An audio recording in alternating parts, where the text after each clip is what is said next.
Salut à toutes et à tous, c'est Seawed et aujourd'hui on se retrouve pour une nouvelle vidéo messieurs dames sur du Star Wars Unlimited avec l'un des deux decks de démarrage du coup de la nouvelle extension Passage en vitesse lumière. On a le Han Solo, on ouvrira le Boba Fett le lendemain par rapport à la sortie de cette vidéo, mais écoutez, pour l'instant on n'y est pas.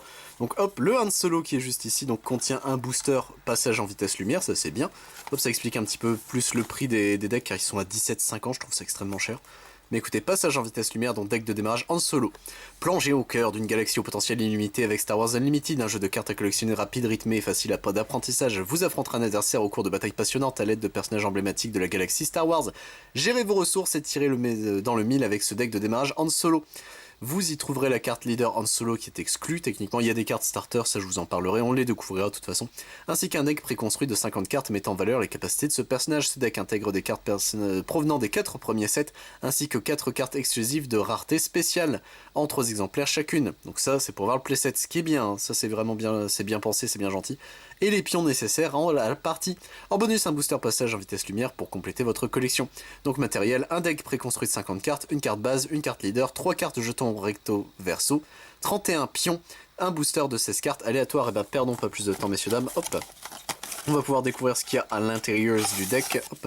Donc ça j'avais oublié que c'était stylisé Yu-Gi-Oh! Il y a l'espèce de pancarte qui maintient le deck, ça c'est un peu chiant à gérer techniquement. Hop. Car du coup ça bloque le deck, mais ça le bloque trop bien. Trop bien. Hop là, car moi vous vous doutez, hein, j'ai pas envie de détruire la boîte. Comment qu'on peut faire? Car là ça devient compliqué. Hop, voilà, normalement si je fais ça comme ça, la protection a sauté et je peux récupérer le deck, c'est bon. Bon ça c'est toujours un peu... c'est toujours très compliqué pour pas grand chose. Du coup messieurs dames, on a notre booster qu'on garde pour la fin. Youp là. On a nos jetons ici, nos jetons de dégâts. Ça c'est bien en vrai qu'ils aient fait un truc comme ça. Hop, ça se prendre. Et écoutez messieurs dames, notre deck en lui-même. Donc on va commencer par le deck et on se garde le booster pour la fin. Comme d'habitude avec ce genre de produit. Voilà, ça c'est bon. Hop, on va glisser ça là. Et on a du coup notre Han Solo qui est du coup une rareté spéciale. Moi j'appelle ça starter à chaque fois, mais je crois que c'est... Tous les jeux à chaque fois qu'il y a le S, je dis que c'est starter, mais je crois que c'est spécial. Après, est-ce qu'il y a réellement une différence, puisque généralement ça se trouve dans les starters. Du coup, Han Solo, donc action, on l'engage, révélez la carte du dessus de votre deck, puis attaquez avec une unité. Si la carte révélée et cette unité ont des coûts impairs différents, l'unité a +1 pour cette attaque. Action épique, si vous contrôlez au moins 5 ressources, choisissez l'un, déployez ce leader en tant qu'amélioration sur une unité véhicule ami sans pilote dessus. C'est très précis, c'est beaucoup trop précis je trouve, mais écoutez pourquoi pas. Hop, du coup nous avons ici le Han Solo, très bien. L'unité attachée est une unité leader une fois déployée en tant qu'amélioration. Pour chaque unité ou amélioration amie ayant un coût impair, redressez une ressource. Bah, let's go. Il est très bizarre comme leader, ça a l'air marrant. En vrai, ça a l'air vraiment drôle. Donc, passage en vitesse lumière, c'est vraiment le délire des leaders. Enfin, des leaders pas que, hein, mais des cartes qui tournent autour des vaisseaux, c'est plutôt cool. Donc, pour 5, c'est une 3-7, mais en amélioration, c'est une 3-4. Bah écoutez, let's go. C'est plutôt drôle, moi, je trouve. La base écho qu'on connaît déjà, ça, c'est fait. On a nos jetons ici, donc jetons expérience. Et de l'autre côté, ce sont des jetons boucliers.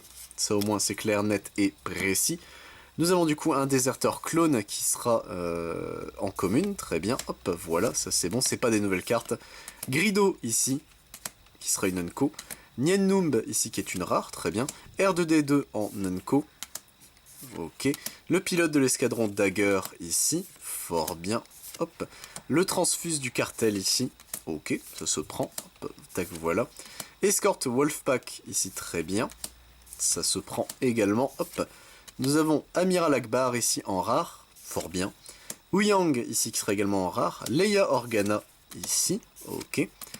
Ezra Bridger, très bien. Boshek ici qui sera en Unco également, ok. Le Blue Leader, très bien. Navette Tidirum ici qui est du coup une starter, ok, une spéciale. Donc pour 3 c'est une 2-4, vol l'air décontracté, très bien. En attaque, défaussez une carte de votre deck, si elle a un coût impair, vous pouvez donner un jeton expérience à une autre unité. Oh c'est bien. Donc ça joue vraiment avec le délire des decks impairs, ok, c'est marrant. Le tirailleur de l'espace funeste ici. Le Faucon Millennium qui est une spéciale, donc pour 3 c'est une 3-4, rebelle véhicule transport, mais c'est une unité légendaire, besoin d'aide pour pousser. Vous pouvez jouer ou déployer un pilote supplémentaire sur cette unité. Cette unité a +1, +0 pour chaque pilote dessus. Ok, pourquoi pas, hop. Donc on l'a en x3. Chewbacca ici en spécial, donc fidèle second. Pour 5, c'est une 5-6. Cette unité ne peut être éliminée ou renvoyée en main par des capacités de carte ennemie. D'accord. Pilotage, pour 3, et pilote des vaisseaux verts ou... j'ai plus le nom de cette couleur-là, enfin... Il y a 2 couleurs qui se ressemblent et je les confonds à chaque fois. Vous jouez cette carte en tant qu'amélioration sur un véhicule ami sans pilote. L'unité attachée gagne, cette unité ne peut être éliminée ou renvoyée en main par des capacités de carte ennemie. Et il lui donne +3/+3, bah let's go. Chewie il est fort, qu'est-ce que c'est que ça, what the fuck. Le commandant clone Cody ici. Le Mandalorien. Assaut en tandem qu'on a en x2. Tiré en premier également en x1. Le guet-apens qu'on a en x3. On a moi et les probabilités ici, donc pour 3 défausser 3 cartes du dessus d'un deck adverse et 3 cartes de votre deck. Infligez une unité des dégâts égaux au nombre de cartes ainsi défaussées ayant un coût impair. Pourquoi pas, c'est marrant en vrai. Je trouve ça drôle comme carte, moi. Donc on l'a en x3 et c'est un piège ici. Merde, génère la barre. Si un adversaire contrôle plus d'unités spatiales que vous, redressez chaque unité spatiale que vous contrôlez. C'est fort. Réquisitionner ici qui sera également en rare et qui terminera ainsi notre deck. Bon, bah ça a l'air marrant en vrai. Les cartes qui jouent avec le coût impair, et si tu remarques bien, elles ont toutes des coûts impairs.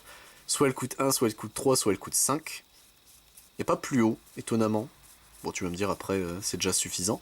Mais ça a l'air marrant en vrai le deck 1 solo comme ça. Et le délire des créatures qui deviennent des pilotes et donc des améliorations.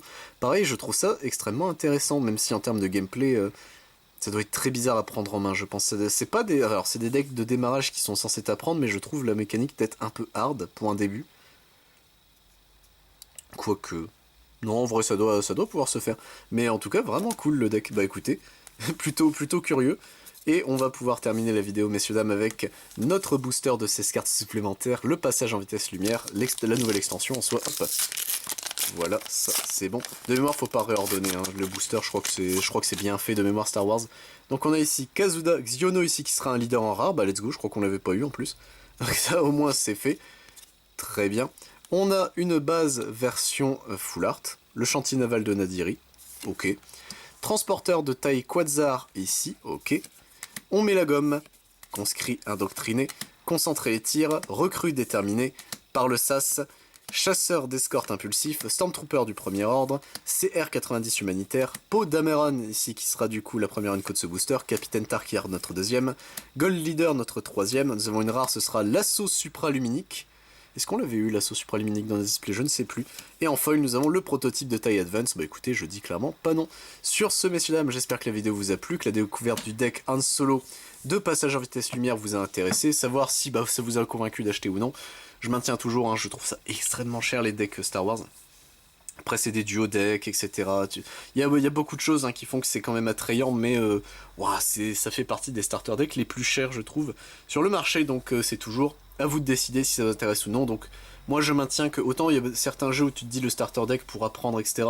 Si c'est 12 balles, comme à Yu-Gi-Oh, tu peux le prendre en disant bah au pire, même si j'aime pas, au moins ça me fait un petit deck pas trop cher, des cartes jouables. Là, alors c'est jouable, clairement, mais c'est toujours, je trouve, extrêmement cher, mais t'as une grosse base pour un deck, donc en soi c'est pas non plus la mort. Sur ce, messieurs dames, j'espère vous retrouver pour d'autres vidéos, que ce soit sur du Star Wars Unlimited, mais si ça vous intéresse, je ne fais pas que ça sur la chaîne, je fais également du Digimon, du Dragon Ball Super, du Final Fantasy, du Lorcana, du Magic the Gathering, du One Piece, du Pokémon, du Yu-Gi-Oh, Rush, ainsi que du Valkyrie, du Vincent Schwartz. C'était Siwen, messieurs dames, à plus tout le monde.